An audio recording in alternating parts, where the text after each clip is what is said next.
আমার বাবা মায়ের মতন ভেতো বাঙালির মুখেও যখন এই গুজরাটি খাবারটা ভালো লেগেছে, তাহলে বলতে হবে এই খাবারটার মধ্যে একটা ব্যাপার আছে।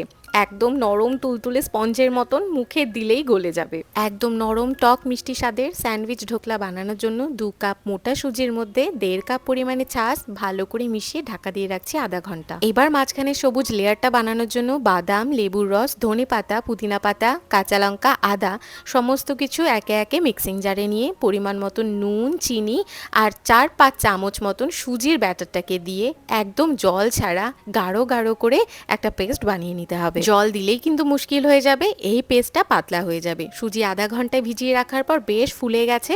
তার মধ্যে অর্ধেক কাপ জল, পরিমাণ মতন বেকিং সোডা, নুন আর 1 চামচ রিফাইন্ড তেল দিয়ে ভালো করে মিশিয়ে নিচ্ছি। আমি আজকে এই প্লাস্টিকের বোলে স্টিম দেবো, তাই এটাই পরিমাণ মতন অয়েল গ্রিজ করে 1 হাতা সুজির ব্যাটার দিয়ে 11 রিজেন্সি মাল্টিপারপাস কেটেলে স্টিম দিয়ে নিচ্ছি 1 মিনিট। 1 মিনিট পর এর ওপরে 2-3 চামচ মতন সবুজ পেস্ট দিয়ে ওপর থেকে 2 হাতা পরিমাণে সুজির ব্যাটার দিয়ে স্টিম দিয়ে নিতে হবে ওই কমপক্ষে 15 থেকে 20 মিনিট। এবার এটাকে একটু ঠান্ডা করে ডিমোল্ড করে আমি ছোট ছোট টুকরো করে কেটে নিচ্ছি। ওপর থেকে কারি পাতা, সামান্য সর্ষে আর একটুখানি পরিমাণে কাঁচা লঙ্কা তেলের মধ্যে গরম করে ফোড়ন দিয়ে পরিবেশন করেছি। সবাই চেটেপুটে খেয়েছে।